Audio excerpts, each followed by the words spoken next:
everyone. Good morning. My name is Tara McHugh. I am the Executive Director at the East Central Florida Regional Planning Council. I want to thank everyone this morning for joining us for the Multi-Regional Planning and Mitigation Assessment webinar. So to kick us off, I want you to know that today you will be hearing from 7 presenters from across the 6 Regional Planning Council project partners. As you can see on the screen, there was a wealth of expertise that we pulled from not only within each of the regional planning councils, but across the regional planning councils, as well as our local, regional, and state partners. This really reflects the holistic and multidisciplinary approach that we took for this project, and you'll see that come out throughout today's webinar. As points of discussion, real broad overview of the flow of today, we'll be talking about the issue that we are trying to address, the collaborative approach that we undertook in order to complete this project, and therefore the value that this project does lead for our local jurisdictions, region, and the state. We'll step through the process from the initial modeling and all the technical pieces that went into it so that we could better understand the impact of future rainfall throughout our regions and across our regions, identify priority areas, and then how we are working with and worked with communities throughout this project to identify pathways forward. Again, at the end, we will take your questions and provide some answers. So to give some context who we are, regional planning councils, there are 10 of us across the state of Florida. 6 of us were engaged in this project, though because of the way that regional planning councils work together, there are other councils that kind of came along for the ride. They helped to test the GIS tools that you'll hear about, gave input into methodology so that they could apply this work within their region as well. So regional planning councils are quasi-governmental agencies recognized in state statute as the convener of governments to work on local, regional, and statewide issues across all types of boundaries. And this makeup of our boards really do provide the platform in order to do that, as our boards are made up of not only elected officials from counties and municipalities, but also agency representatives from transportation agencies such as DOT, as well as DEP and water management districts across the state. The way that our agencies are set up really does provide the platform for regional planning councils to work together across regional planning council boundaries and across the state to address statewide and regional issues and assist some of our state partners in statewide initiatives such as the statewide regional evacuation study. So on the next slide, because of that partnership and the way that we're able to work, it was really a no-brainer for these 6 regional planning councils: Central Florida, Tampa Bay, East Central, Northeast, Treasure Coast, and North Central to come together for this project. And really, the project was funded through the Community Development Block Grant. But on the next slide, gives you a little bit of background as to what we are actually doing. The question came up of, what does, from Hurricane Irma, what does our future rainfall look like? There was a lot of conversation going on across all of our boards and with our partners when Hurricane Irma came was, wow, this rainfall is just not, and flooding is not just a coastal issue when it comes to hurricanes. In the inland areas, we absolutely experienced a lot of devastation from previous hurricanes like Charlie when it came to wind damage, but it was the first time we were really talking about extreme rainfall, devastating flooding in some of these inland areas. And then as we kicked off this project, it was reiterated in Hurricane Ian, and subsequently, and I know in East Central Florida, even some of our summer rainstorms and just isolated storms have been causing devastating damage to infrastructure throughout. So we really wanted to understand if we were going to experience rainfall like these 100-year storms that were not really our 100-year storms anymore, what does that 100-year storm look like in the future? So these are some of the images from those hurricanes, really just to reiterate the inland impacts and devastation from these extreme rainfall events. So the timing of this project really was perfect. So if you recall, back in 2015, through the parallel flood legislation, there was a lot of conversation around coastal resilience. We were looking at sea level rise, future flood risk, and rainfall events, but all of that was focused on the coastal counties. Hurricane Irma came along, and it really showed the need to focus on inland counties as well. So when we were prepping the idea for this project and submitting it to Florida Commerce now at this time, it was right before the Resilient Florida legislation came in. So being approved for our project in early 2021, and then the Resilient Florida legislation coming in requiring vulnerability assessments for inland counties really did tie greatly together and added more value to this project. So what was the project in a nutshell? Well, in 2022, we were awarded nearly $1.5 million for 6 regional planning councils to evaluate the development of a statewide approach for assessing impacts from future rainfall events and establishing a statewide framework to examine and address these impacts regionally. So we were awarded this again in 2022, and we wanted to make sure that this project had value being brought back into our local governments, and everything within the project revolved around that. So if you can go to the next slide, Josh. As I said, there was really an unmet need in examining what future extreme rainfall is going to look like and how to determine the areas of impacts. There was some work being done across the state, but really to look at it from a spatial view and then continue those conversations forward. We were hoping to address an unmet need through this project. And then, of course, because the Resilient Florida and the vulnerability assessments, this project was adding that value to augment and complement that work and provide data for the rainfall portion of those vulnerability assessments. And as we moved resilience planning and conversations inland, it really did work to build capacity throughout the entire state, not just in the coastal areas, and bring it across disciplines and sectors, as you'll see from this webinar, because this project really utilized expertise in GIS, emergency management, resilience, community planning, and urban design. And then ultimately, as you'll see through our project lists and some of the efforts that we're taking to move these projects forward across the state, we really wanted to make sure that we were positioning our communities for success in funding opportunities. So if I could put this entire 4-year project on one screen, this would basically be it. I'm not going to go through all of this, as you'll hear about it throughout the course of the following speakers, but it's really important to understand that stakeholder engagement was essential from day one all the way until the end of this project.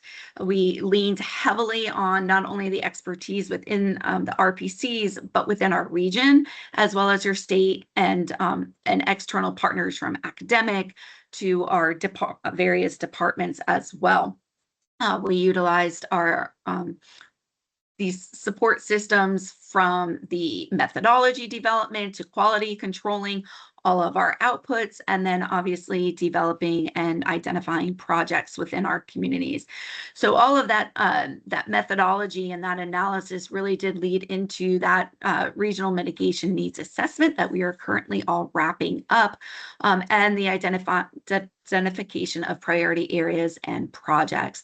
And of course, at the end of all of this, we want to make sure our data and best practice portal are available for public consumption, so you'll learn about how you can access a lot of information that was developed throughout this project.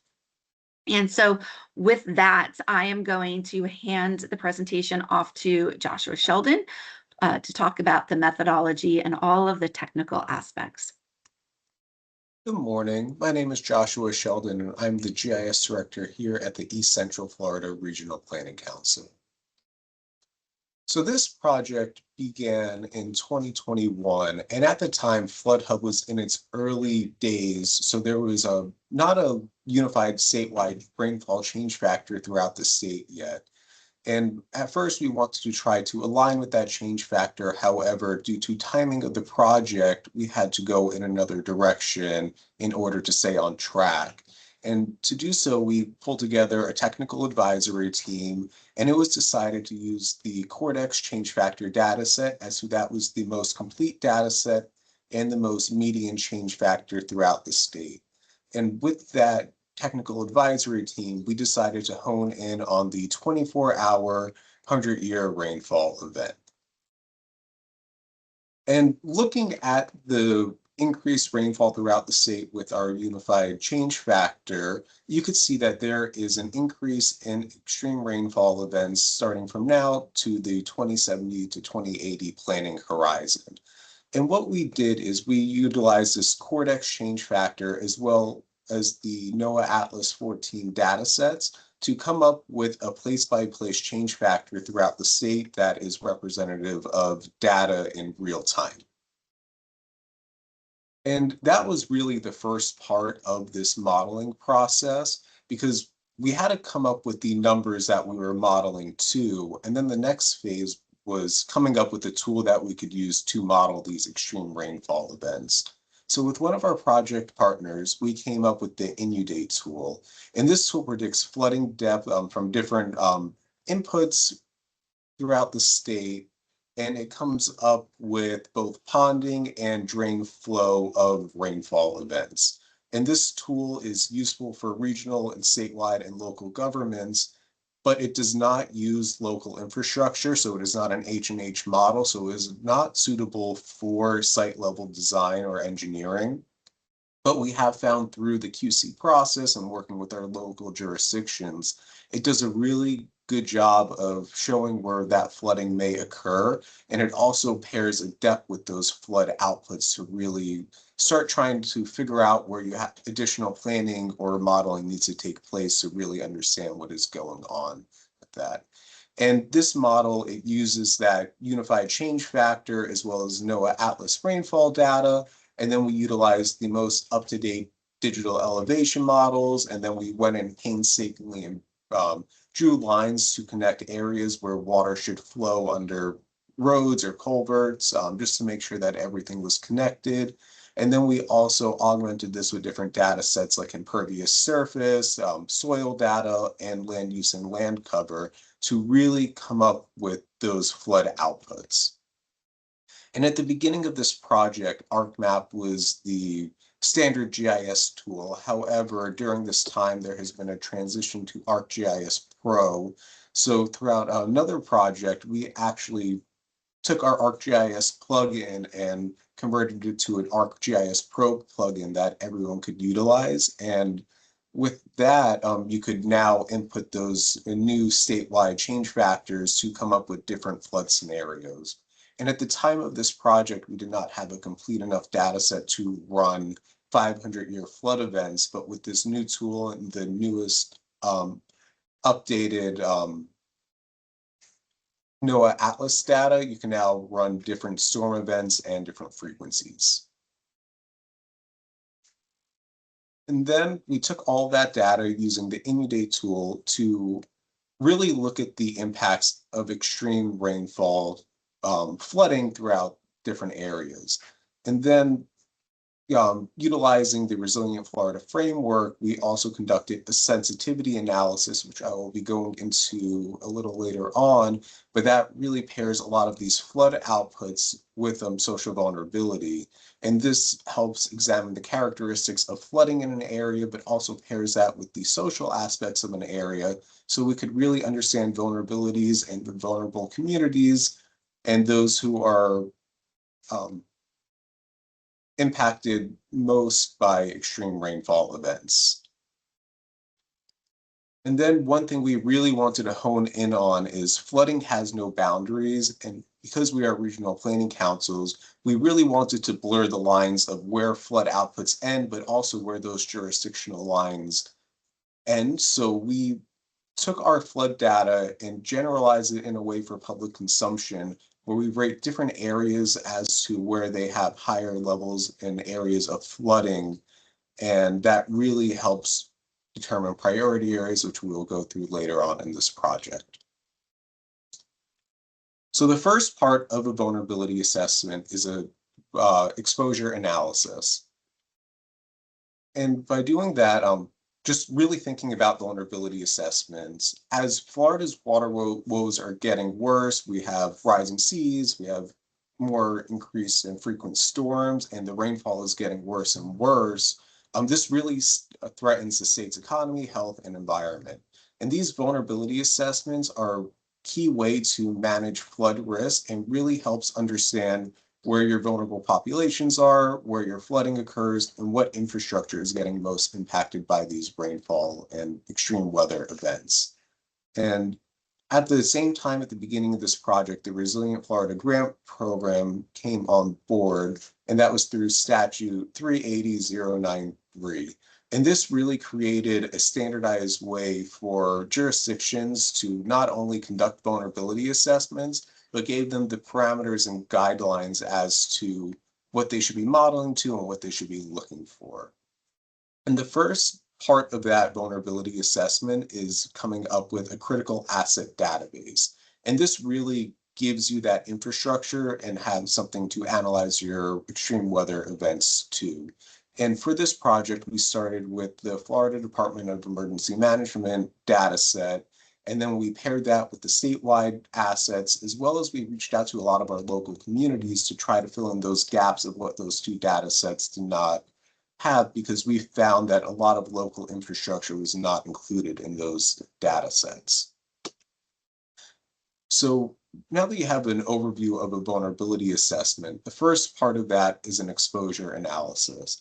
And that is really determining how deep the floodwaters are in current situations and what it is impacting. And with the Resilient Florida program, you are supposed to look at high tides, storm surge, heavy rain, and a combination of these events. And this project really focused in on the heavy rainfall aspect of a vulnerability assessment, meeting an unmet need at the time. And from there, we took our critical assets and our two flood scenarios, both a near-term and far-term flooding planning horizon. And then we took all of our asset points and joined those to the statewide building footprint file. And then from there, we did a 30-foot buffer around each building that had an asset on there to determine the high, low, and average of flooding from that. And then we also did another analysis where if there was no building footprint or that building did not flood, we ran a 75 buffer around that point to account for things like lift stations and communication towers that really don't have a building footprint, however, are still critical infrastructure. And we wanted to account for the distance from the point to the edge of the building in that buffer, so we increased that to 75 feet. And then once we determined the amount of flooding on each of those assets, we then categorized that into shallow flooding, which was 0 to 1 feet, medium flooding, which was 1 to 4 feet, and deep flooding, which is 4 feet and above. And really thinking about these shallow, medium, and deep flooding categories, we really started thinking about what buildings look like and different building codes and the thresholds of a building. So that shallow flooding is at 0 to 1, where flooding could start entering a building, or if it is on a lower slab, that's when it could start impacting some of the electrical outlets in a building. For that medium flooding, that's when you start seeing significant flooding in a building. You're starting to cover a lot of the electrical systems in there. And deep flooding with that 4 feet and above, that's really when you almost could start thinking about total loss of a property, depending on the amount of water that gets in there.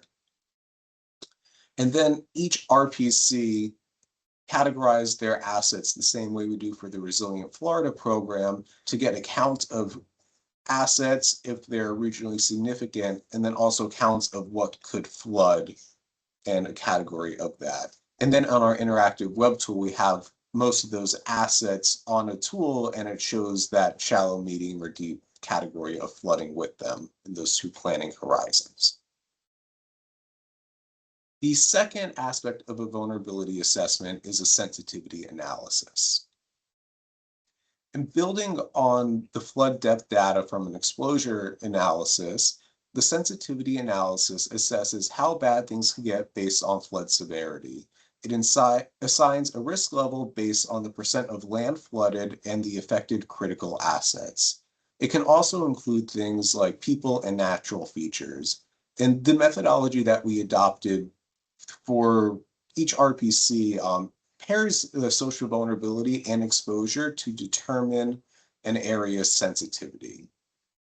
And we know that disasters hit some people harder than others, and those in higher risk areas paired with higher social vulnerability need more protection. And focusing on those critical assets and those who are the most impacted can help prioritize disaster response and recovery efforts. And our sensitivity analysis, we're going to come back to this image later on, but we based everything in a quarter square mile hexagonal grid for spatial analysis. And the reason we did that, some of these aspects are harder to map out than others. So we wanted to come up with almost like a bin to start placing and layering data together so then we could get a place-by-place score for each quarter mile area. So starting with social vulnerability, we partnered with UCF and Dr. Emmerich to utilize the social vulnerability index. And this social vulnerability index takes about 27 social factors and pairs them together to come up with a social vulnerability score for each census tract. And by doing this, it looks at the things that are really driving vulnerability. So you can start to dive into to see what makes an area more socially vulnerable than others. And you could also determine those main factors that are driving social vulnerability. So when you start thinking of response efforts, you could understand your people and the most vulnerable to really help prioritize your resources. And some of the initial SOVI indicators that were utilized are percent of female-led household, percent of renters, percent of poverty, the median housing value, and the percent of civilian unemployment.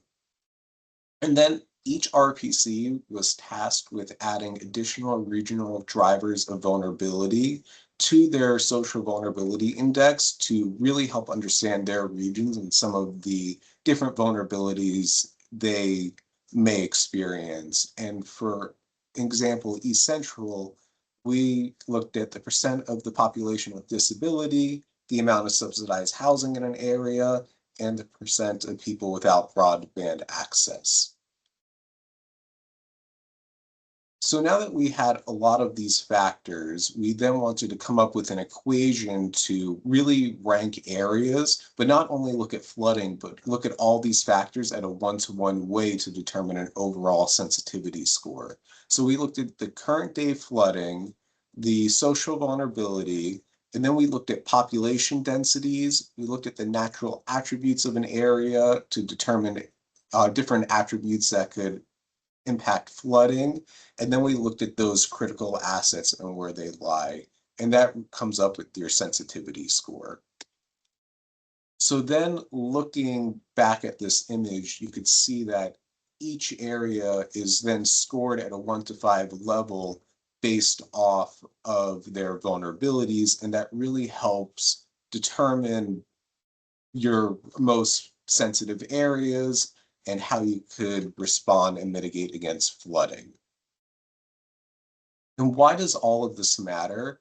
When preparing for responding to and rebounding from a disaster, several approaches can help identify the most appropriate areas to utilize scarce resources for the highest effect. The sensitivity analysis data helps target high-risk communities for planning and mitigation efforts. By focusing on adaptive capacity, emergency management efforts can prioritize easily achievable actions that yield high benefits. And then how is this information useful?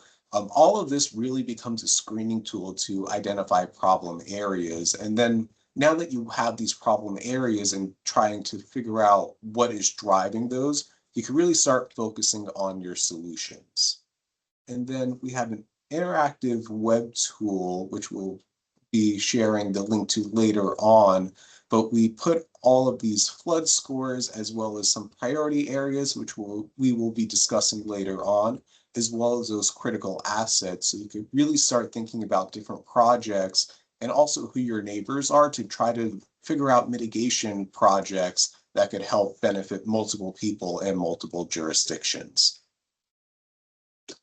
And then some of the impacts beyond this project, where we've utilized this flood data as well as some of our offshoot models. Many jurisdictions have been using this for their resilience planning. Here are a few to name some.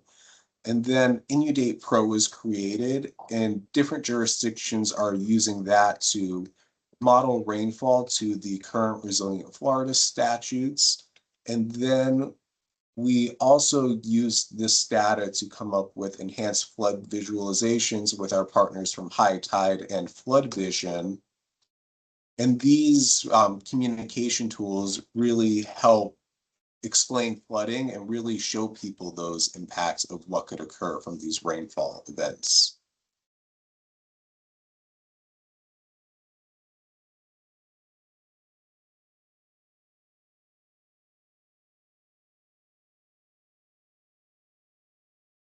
And then here is another example of what these communication tools can look like once you run these flood models. And now I am going to hand it over to Scott Coons from North Central Florida Regional Planning Council to discuss our portal and best practices. Thank you. Thank you, Josh. I'm Scott Coons. I have the honor and privilege of serving as the Executive Director for the North Central Florida Regional Planning Council.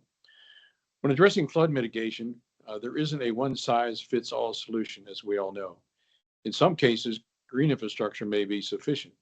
In others, a hybrid approach of green and gray infrastructure, while still other situations may require hard infrastructure to mitigate flooding events. Other strategies may also include changes in policies and land use that can redirect development away from flood-prone areas, create greater buffers, or regreen repetitive loss areas, and with the ability to leverage partnerships and funding resources.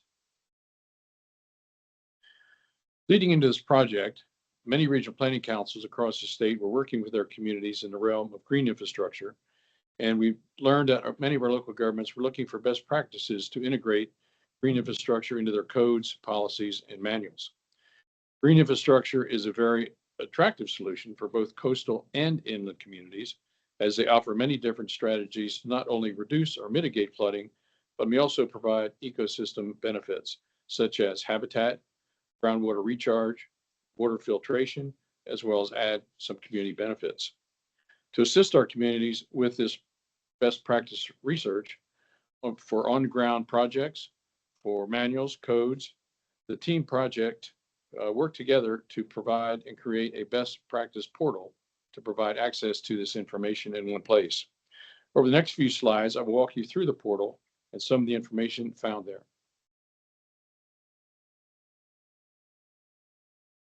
The QR code on this screen will take you directly to the story map platform that's used for the portal. I do want to note, while this is a living resource, and this part of the project was completed as early phases of the project, it is a living document, and the team has added projects and resources over the last couple of years. So as you explore our portal, if you notice something that is missing or something you think would add value, please don't hesitate to contact the East Central Florida Regional Planning Council, which is hosting the portal, to add new additional information and resources. One of the features of the story map is an interactive map that allows you to explore various innovative stormwater mitigation projects, not only across Florida, but across the US and even across the Atlantic. While clicking on the dots shown on the map, you can explore these projects that range from green to gray infrastructure, scope from size of small to large to landscape, and from rural to urban. Project summaries and links to additional information regarding projects are also available on the portal. So as you scroll through the story map, we've called out some specific innovative projects. Over the next few slides, we'll explore those together. In urban areas, it's important to not only maximize the reuse of space as efficiently as possible when mitigating flooding risk while providing community assets. The Rodney Cook Senior Park is a 16-acre park in Atlanta and is a great showcase of how a well-designed project can serve multiple functions. The project involved vacant land through a collaborative effort of the city, the Trust for Public Lands, and the local community to create a community park that also helps alleviate nearby flooding.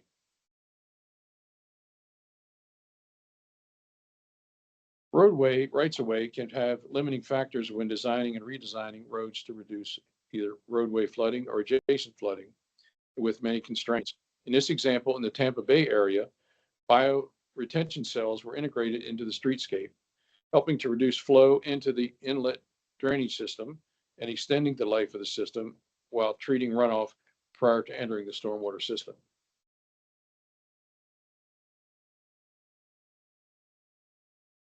The Dura Park Stormwater Project integrates both park space and right-of-way use above and below ground strategies to capture, filtrate, and divert runoff through a 110-acre urban park.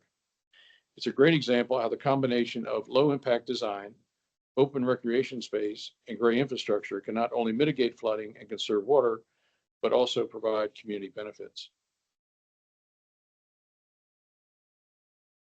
As many communities across Florida wrestle with defunct golf courses, this project in Ocala is a great example of utilizing existing infrastructure. This 35-acre wetland park uses an underutilized 9-hole golf course near Silver Springs and a decommissioned wastewater treatment plant. The wetlands receive over 3 million gallons of reclaimed water and stormwater that is collected and filtered through the existing decommissioned treatment plant and then pumped into the wetland park. An added benefit is the removal of nitrates and phosphorus from the groundwater, and it also serves as a regional park.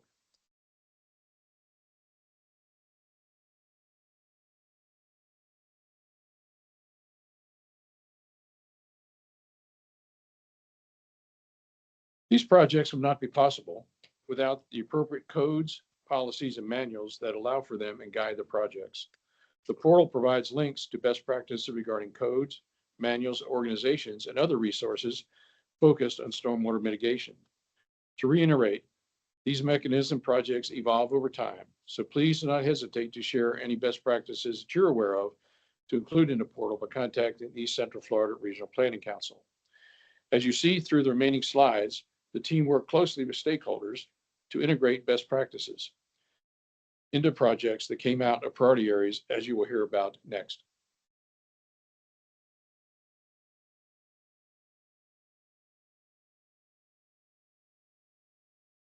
Hey, good morning, everyone. My name is Ashley Mott. I'm the GIS director at Tampa Bay Regional Planning Council, and I'm going to be talking us through the priority area identification and the regional project list. And I also want to go through why those are important and how they're useful to our regions. So far, the project team has covered the modeling, social vulnerability, best practices, but how is all this information how is it useful to you in your planning efforts? So we can use this information to identify areas for further assessment. As an example, we can see vulnerability of new areas that flood in extreme rainfall events, which may have never flooded in the past. And we can now use this information in modeling to identify mitigation or adaptation strategies for these areas or other areas of potential concern. This allows us to assess large-scale regional views of these vulnerable areas, and we can combine these resources and approaches and set our communities up for success. Okay, so how do we identify these regional priority areas? As Josh mentioned before, we did exposure analysis and sensitivity analysis. So through the exposure, we looked at inundation and the exposure levels and assigned different depths of flooding, whether it's shallow, medium, or deep. But we also tapped local knowledge of flood-prone areas. And then in the sensitivity analysis, we looked at the combined risk level of flood severity on critical assets, social vulnerability, population, natural resources, and regional drivers of vulnerability. And then finally, we also looked at cross-jurisdictional areas of flooding. And here we see an example of a priority area, which was used for the EDA's disaster supplemental grant proposal. This is for Southeast Volusia County, and it's for an infrastructure strategic plan. The data and information tied to the priority area assisted with the application, and it helped to illustrate the vulnerabilities and tied it to the funding source and purpose. And here is a map of all the priority areas identified during this project by all the regional planning councils that participated in this project. We use these outputs from the we got to these outputs by using the quantitative data that I mentioned through the exposure and sensitivity analyses. And we also use qualitative data gathered from stakeholder input, such as those flooding histories that I mentioned earlier. This is a living, breathing map, and we can change this to help identify projects as flood events occur and as new funding opportunities arise.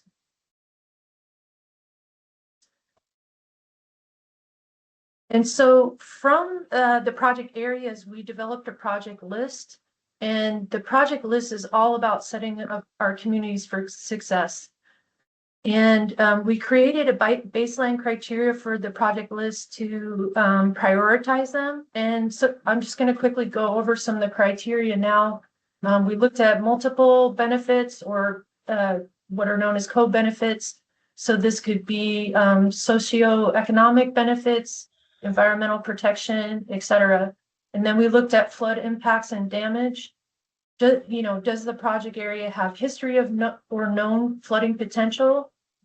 We also looked at environmental benefits, regional scale and impacts.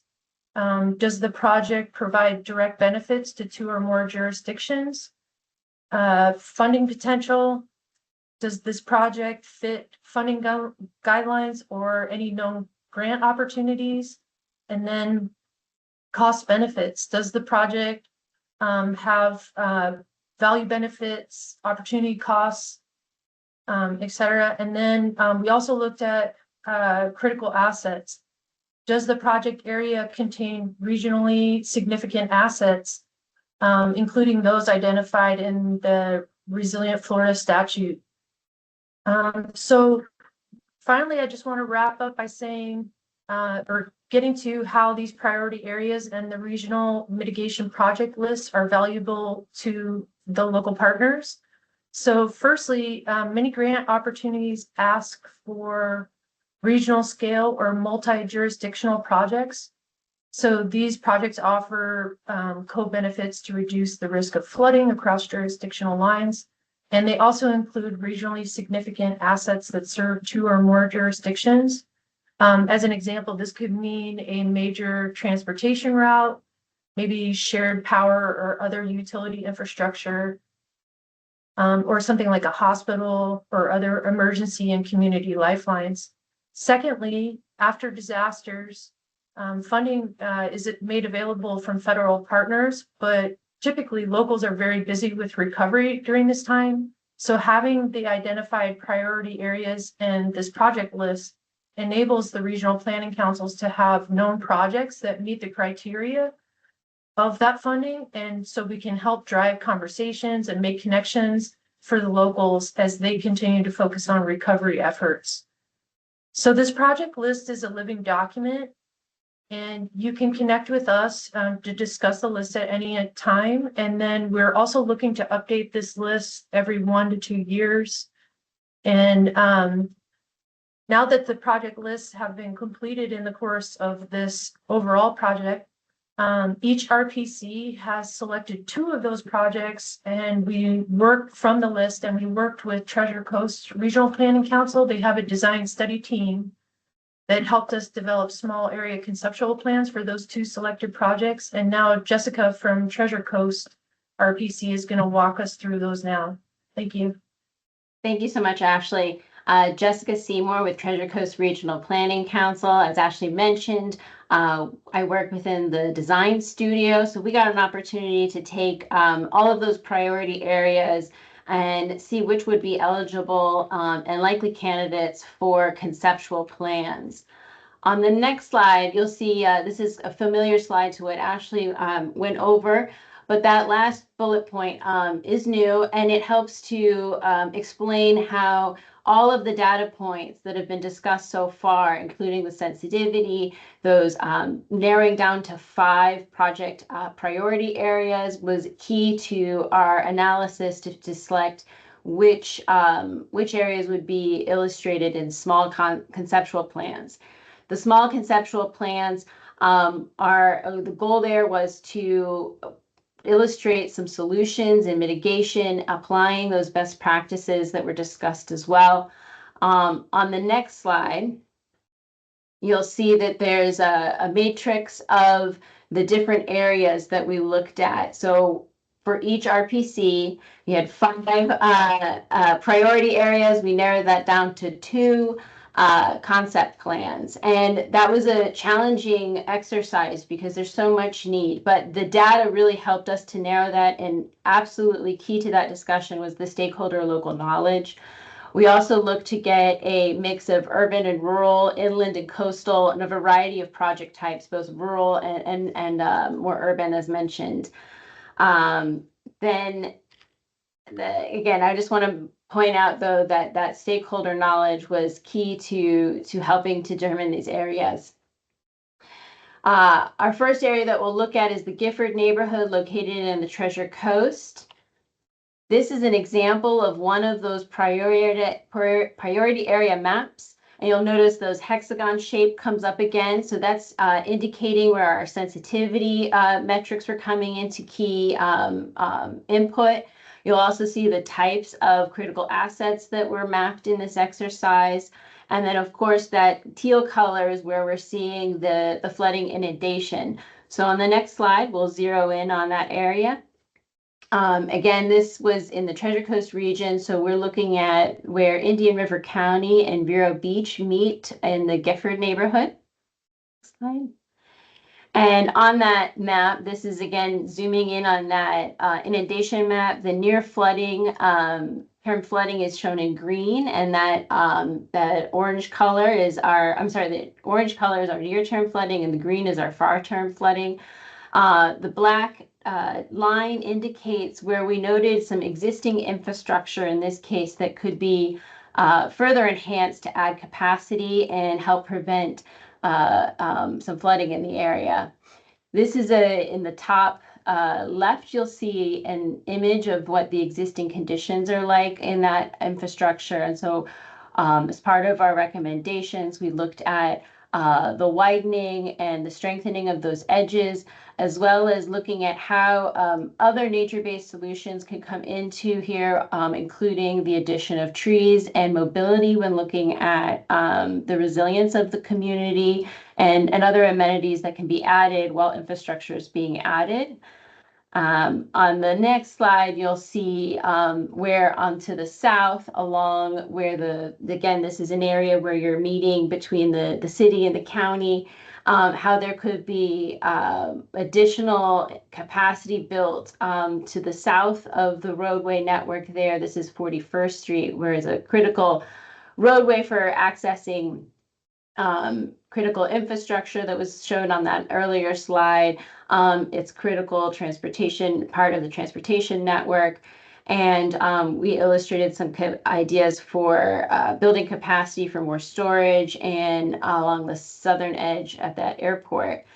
We also wanted to point out some themes that will repeat in many of the concepts, including code improvements and policy improvements that can help to make buildings more resilient when flooding does happen. So to the right, you'll see an example of the raising of structures as part of a policy decision, as well as the benefits of trees for stormwater and other nature-based solutions. Moving to Northeast Florida, we looked at another neighborhood that was experiencing inundation and was also marked as a area in need of additional analysis.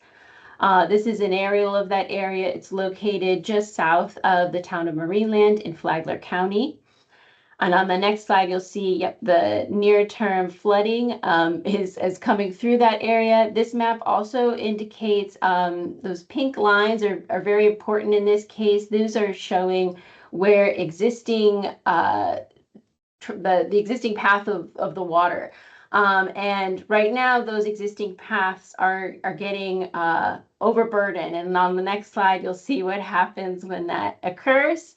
We included this slide to show again and again in these conversations with the local stakeholders, we saw the mapping and the experience of recent storms aligning, and this is one of those cases. So we went to look at how can we improve that flow so that it's directed in a way that mitigates the impacts to the south. And we identified each of these at that time was a parcel that either has been built upon or not, is vacant or has existing permits on it. So the hatched parcels are the ones that are vacant.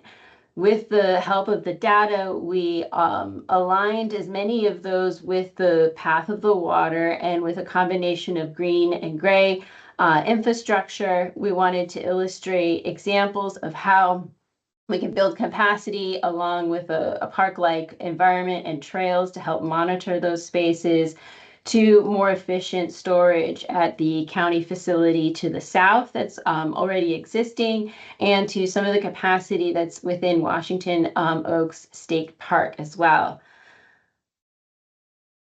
This is an illustration of what that would look like as a rendering. And again, we hope that these illustrations help to generate conversations within the community about the type of amenities that they would like to see in their community, and that they can embrace the stormwater mitigation as an asset, not just something that is necessary to maintain their homes, and something they can be excited and proud of.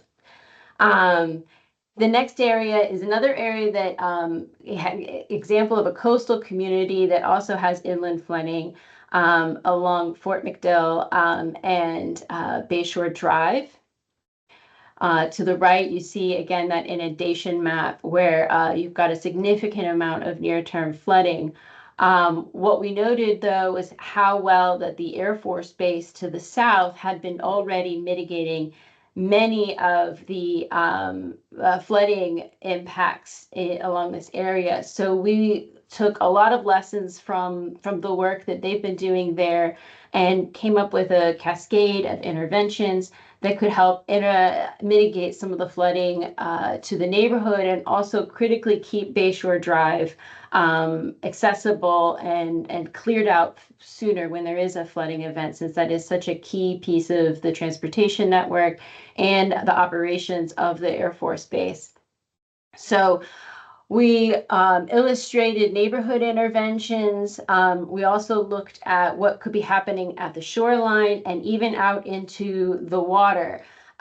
So here you'll see illustrations of what those neighborhood interventions could be like on the left-hand side of the screen. Again, looking at bioswales, the right-hand side of the screen, you'll see some bioswales on both sides, really. And the look at how we can improve those bioswales on the right-hand side of the screen in the neighborhood to the south. There's also an expansion of the coastline. You'll see on this slide the pink line that you see that's dashed along the line along there. That's an extension of the shoreline, again mirroring some of the work that has been done at McDill. And what that affords you is an opportunity to create a swale or a bioswale condition to hold the water from the neighborhood before it goes out into the stormwater system or into the bay. We also took this opportunity to engage with a broader scope of stakeholders, including the port, and some of the discussions about the beneficial dredging material that could be available to create spoil islands and some nature-based solutions into the water that could further help with wave action, in addition to the inland flooding concerns with the bioswales. We also illustrated the oyster beds and a living shoreline along that edge too. So a cascade of interventions in this case to look at the flooding impacts. Next, we move to Arcadia. This is a example of a community along Peace River, where we zoomed into this specific park. And this again was a neighborhood where there was examples of flooding in their more urban downtown area.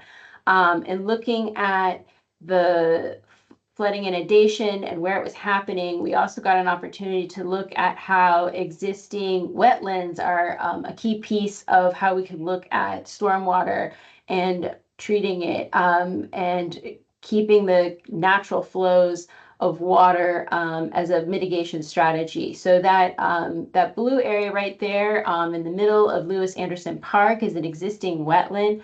Don't mind the label that says swamp. We love it. And on the right, you'll see a diagram that illustrates that the flooding to the north and to the right of the screen is really trying to get its way to the Peace River. And there's been infrastructure along the way that may be undersized that has become a stopper in that system.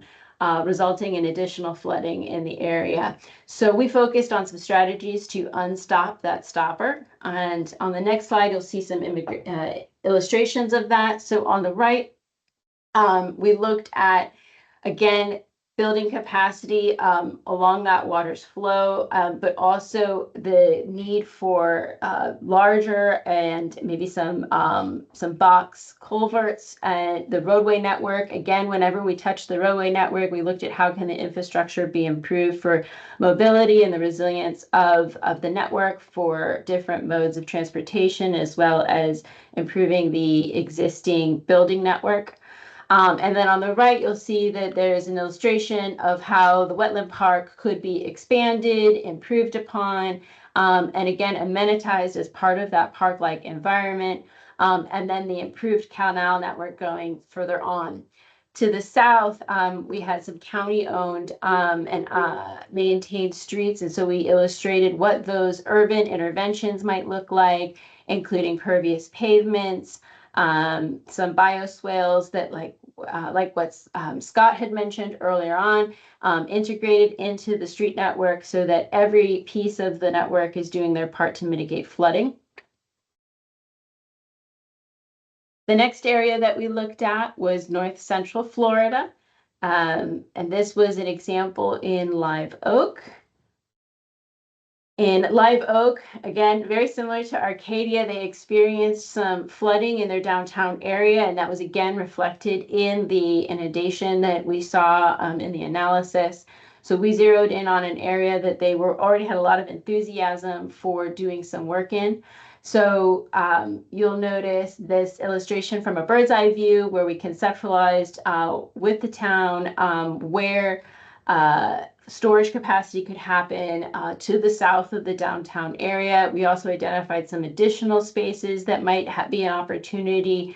And critical to this too is, again, this is a mix of gray and green infrastructure. So as that gray infrastructure works through the sidewalk network, we identified opportunities for improving those streets, building in that stormwater capacity at every step of the process.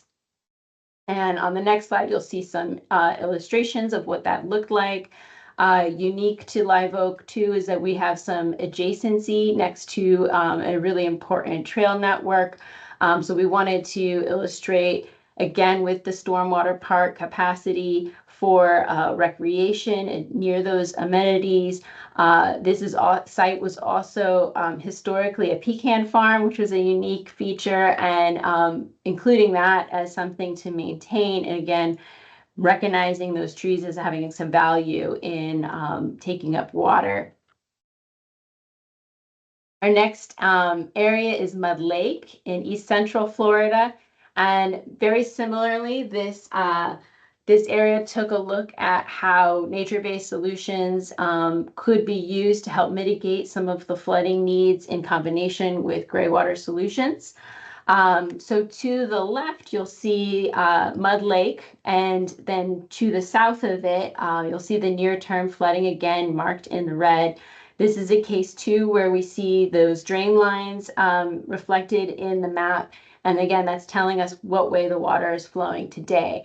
So we look to strengthen some of those existing networks to have more capacity so that they do not flood into the neighborhood.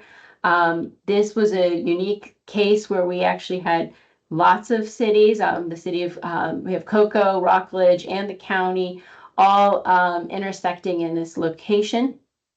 And then, and part of that, we realized too in those conversations meant that we need to investigate ways we could connect Mud Lake back to that existing infrastructure where it had been choked off. And you can see the capacity of Mud Lake, how it has diminished over the decades in the images to the right side of the map of the screen. So as part of that process, we took a look at areas that may be great candidates for further conservation. The village of Cocoa had, or the city of Cocoa had actually done a significant amount of preservation already. So we looked at other places that can be added to where existing redevelopment is desirable, and we identified those areas. And then in addition to that, how there could be opportunities as transportation work happens with FDOT, with those partners, that they could use, again, the stormwater capacity of Mud Lake and the improvements along Mud Lake as a means of taking a look at mitigating and reconnecting some of those historic flows back to Mud Lake and building in the capacity there to mitigate the stormwater. On the right, on the left, we also included concepts and locations where it may be appropriate to include more active engagement on these conservation or adjacent to the conservation sites. Thank you. And also we wanted to, again, re-emphasize the value added of trees, recreation, and open space to these kinds of passive open spaces.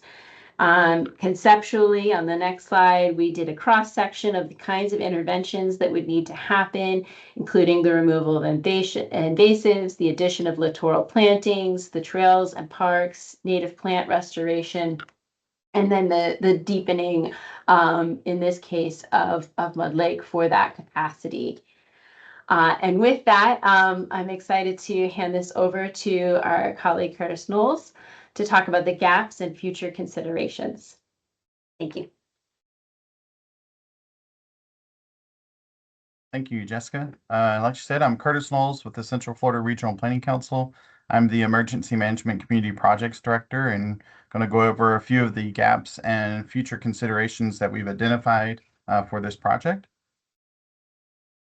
The first one is the interagency coordination gaps. This is where we identified a need for statewide coordination to establish a baseline of expectations and guidance on modeling and the vulnerability assessment standards and the process that varies greatly over the state of Florida. This will then allow for synchronicity of data and results across all jurisdictional boundaries. As we know, water doesn't stop at your jurisdictional lines. It does continue to keep going. So having all of that data and standards and process aligning would help piece together the whole picture.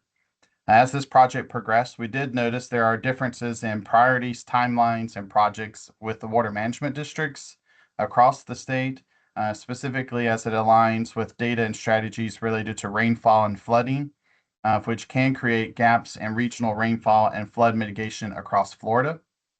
Not having any kind of a standardized, statewide standardized rainfall change factors can provide a misalignment of data, assumptions, and timing, which impacts the flooding potential across the state as we are modeling things differently. On the next slide is where we start identifying what public gaps and map limitations there are. There's most people, when you talk about a 500-year storm event or 100-year storm event, they think it's a once in a 500-year or once in a 100-year occurrence rather than it's a statistical measurement. In the case for a 500-year storm event, it's a 0.2% annual probability that it can happen back to back to back. which we've seen most recently in the last few years in the state of Florida. Community outreach reveals significant confusion regarding what regulatory flood maps can and cannot predict regarding future flooding horizons. And statewide expectations must be established to educate our local leaders and our residents and visitors on what flood modeling mapping can do and what it cannot do, what is those limitations, and then how the data that we do produce, how it can be used for future planning efforts. One of the other things that we identified kind of going through this entire process was the technical and data limitations. Historical rainfall data sets that we were able to collect in the state of Florida ended in around 2009. So we don't have a lot of the most recent storm events like the 2023 Fort Lauderdale's flash flood event, where they had 25 inches of rainfall in 12 hours. Having that kind of data folded into historical data sets really helps guide kind of what we're looking at as we continue to have rainfall increases throughout the state of Florida into the future. We also found that the lack of high water mark collections, especially insufficient rainfall sensors in the rural communities, and then the uneven spacing of rain gauges across all of our rivers and key tributaries are missing as well.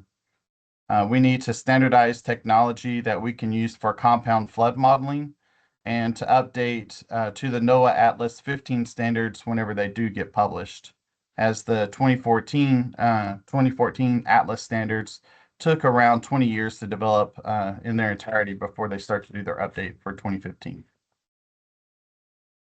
This slide here is we're talking over watershed and technology considerations. Something to consider should be looking at designing whole system solutions, such as a water scale or watershed scale planning, avoid shifting risk to our neighbors. Better planning and policy decisions can be made on a systems approach instead of individual parcels and properties. We need to invest in continuous LiDAR data, digital elevation model updates to form an accurate topographical baseline for the state of Florida for the complex water movement, as there are many changes as we have increased rainfall amounts across the state. And we should also look at expanding computational resources for real-time decision support and multivariate compound flood simulations. The last slide here is the regional alignment considerations. This is where we should start looking at establishing shared objectives and consistent communication channels across our jurisdictions while accommodating local risk tolerances to be incorporated into our statewide guidance. We should also look at aligning statewide change factors, data repositories, and modeling guidance across partners in close synergy with the Florida Flood Hub. And then removing barriers, fostering collaboration, and standardizing planning assumptions and funding mechanisms are helpful when we are looking at planning for future rainfall projects into the future. And I'll hand it over to Beth, and she can start providing the next steps of the project. Hi, good morning, everybody. My name is Beth Payne, and I'm the Chief Executive Officer of the Northeast Florida Regional Council. And I have the pleasure of being able to share our implementation and next steps and to wrap up the webinar this morning. So as this study and many year-long project created a great deal of information data, we recognize that there are ways that this can be useful as we reduce the flood risk across the state of Florida. So in thinking through that, some ways that we came up with is the idea of working for smarter rules and insurance. Understanding the flood risks is critical in doing such things like CRS and different ways to lower insurance costs. Understand and knowing the risk and planning for future flooding. That's such a critical part of the work that we do, is not just reactionary to the now, but to anticipate and mitigate what will happen in the future. We all know this, but resilience and mitigation should be factored into everyday decisions and a community as a whole in planning. It should be factored into all disciplines as we move forward in trying to reduce our flood risk. And as Scott mentioned in his presentation, nature-based solutions are a much more well-utilized solution these days in Florida, and we still encourage the use of that. And then the scale of kind of the stewardship, certainly as a regional approach and a multi-regional approach, we all greatly value the idea of collaborating and leveraging partnerships to reduce flood risk in all of the ways that we've discussed. So on the next slide, we'll talk a little about implementation, things that we've kind of thought through as we went through this. And as we mentioned, insurance is so critical to reducing flood risk. The community rating system is just a fantastic method in doing some extra steps and some extra work to really further protect your community and, most importantly, impact citizens by lowering their flood premiums. That's something that is critical, and this data and this study is very useful as you move forward with that. As always, everyone should take advantage of the Resilient Florida implementation grants. It's been such a great source of funding in the past for planning work, and now as we move to implementation. So being able to take these projects and look at these conceptual area plans that have been developed and see if those can fit within those implementation grants. We're going to continue planning efforts related to resilience and mitigation. Regional councils have built some expertise in this with this project and many others, and we continue to integrate and to work towards resilience efforts across all of our communities, large and small, and through all sorts of disciplines that we're engaged in. And then lastly is about leveraging other funding sources. There's so many programs across the state and federal level which can have an impact on our flood risk in Florida, and always looking for opportunities and other funding sources to get these things done. So what are the next steps? So you've heard a lot of presentation on all the different information that has been created and collected and analyzed, and then will be shared with everyone. But most importantly is the idea that we will share this data and that we will incorporate this into ongoing projects. We will make it available to you all to also find use and value to your projects and programs across many disciplines. So you heard about the portal. We'll continue to work on the portal and maintain information, as well as the Inundate GIS-based tool. The project list was a big lift for this, and as Ashley mentioned, the many uses for this in times of disaster, for funding opportunities, collaboration. So we would love the opportunity to engage with folks, to keep this list up to date and to add new projects as appropriate, and to review the list as cities and counties review CIPs and add projects or local mitigation strategies. A lot of us are working on military installation readiness review grants that include project lists. So there's really a whole sources and sets of information that can be integrated.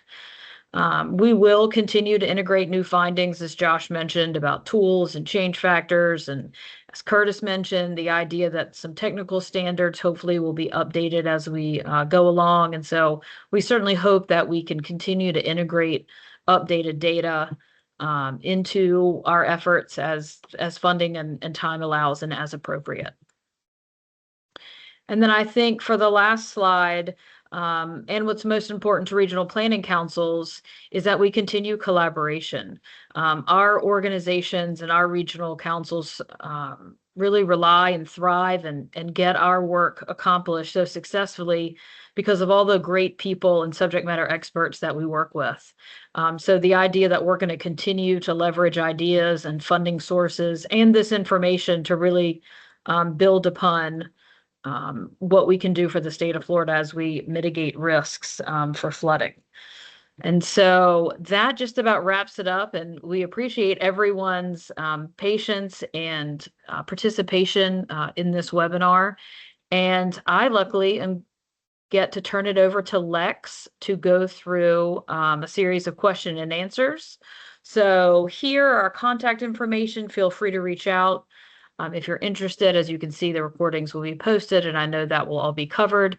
But please, if you have a question, put it in the Q&A, and we'll take some time to go through those. So Lex? Thanks so much, Beth. Now we're going to jump into the question and answer, but before actually, I just wanted to say that all of the resources that were explored today, the Stormwater Best Practices story map and the interactive web map, where you can actually view all of the data we spoke about today, will be available on perilofflood.org. And the recording of this presentation will be available on the YouTube channel of the East Central Florida Regional Planning Council over the next few days. So that's where you'll be able to access all of the information discussed today. And we're going to jump into the question and answer now. So going back to the projects for the priority areas, what does the implementation or inclusion of nature-based solutions look like?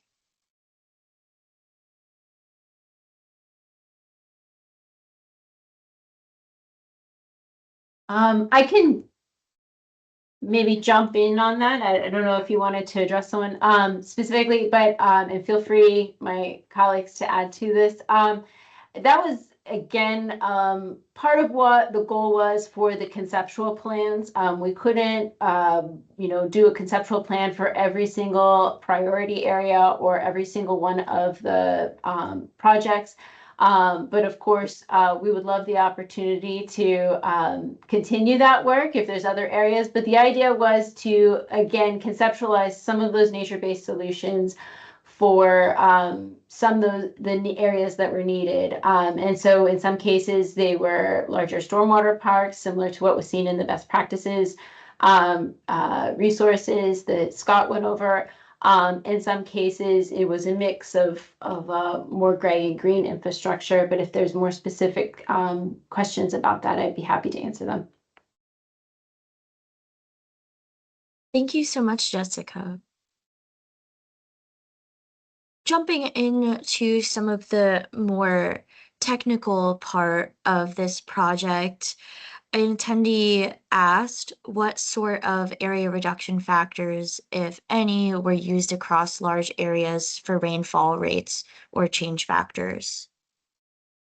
Yes, I will try my best at answering that, and we could have a further conversation about that. But during the modeling process, we used a ton of different ArcHydro tools, which looked at the slope of everything and then did those calculations internally. So I don't know them off of the top of my head, but I'd be happy to find the answers and give those to you and the group.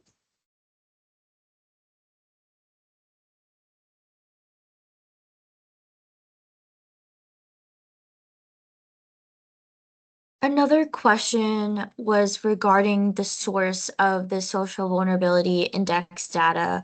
Where does that come from? How does that calculate it? Yes, so that comes from Dr. Emmerich over at UCF. He has a product and website called VMAP, and there that is where the social vulnerability index is calculated. And when you look into our report, you can see the factors of what really drives vulnerability for the region. And by looking at VMAP, you could really dive into some of your counties and see what those data sets look like. And we decided to use the SOVI index over the SVI index because it looks at a lot more different social vulnerability factors to give a much more comprehensive social vulnerability score. Thank you, Josh. Anthony, regarding your question, will the slide deck be available? The recording of this webinar will be available on the East Central Florida Regional Planning Council's YouTube channel over the next few days. So you'll be able to view the presentation in the next few days after this webinar on our YouTube channel. Okay, thank you. I appreciate that. I was mainly trying to get, there was 2 slides in particular showing flood vision and the data set modeling that they did with flood vision on the practices that I was really looking forward to, or looking to try to get. Sure, yeah. We can, the slide deck is pretty large, but if we can figure out a way to host it or send it, we will go ahead and do that as well.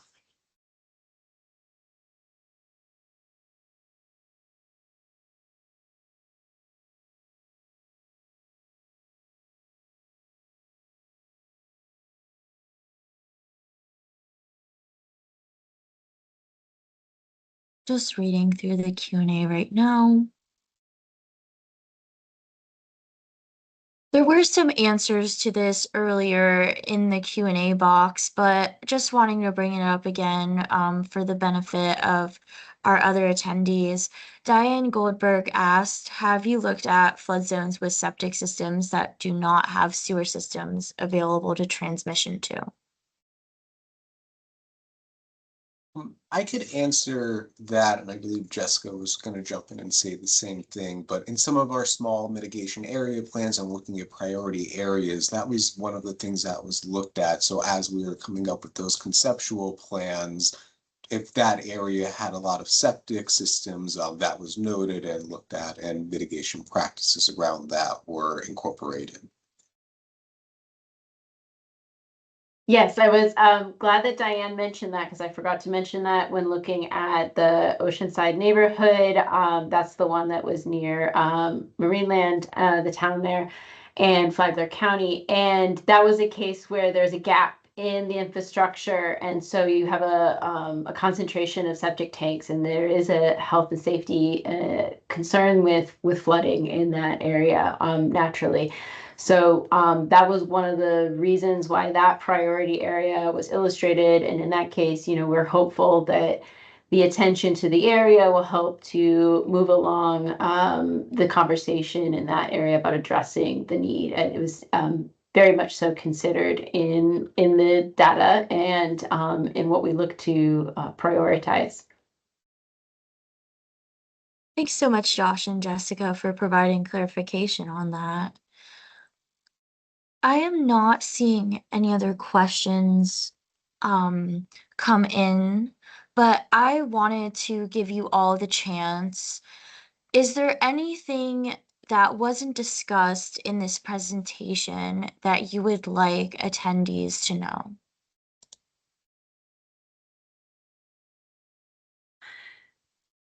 That's a great question, Lex. So thank you for that. No, I think that there was a lot of technical expertise and input that went into this in the beginning. The first question that we ever asked our stakeholders is what is being done across the state in future rainfall flooding, because we wanted to lean on those current efforts, not reinvent the wheel. And that's really where we went, as Josh mentioned, with the number of participants in our technical advisory committee.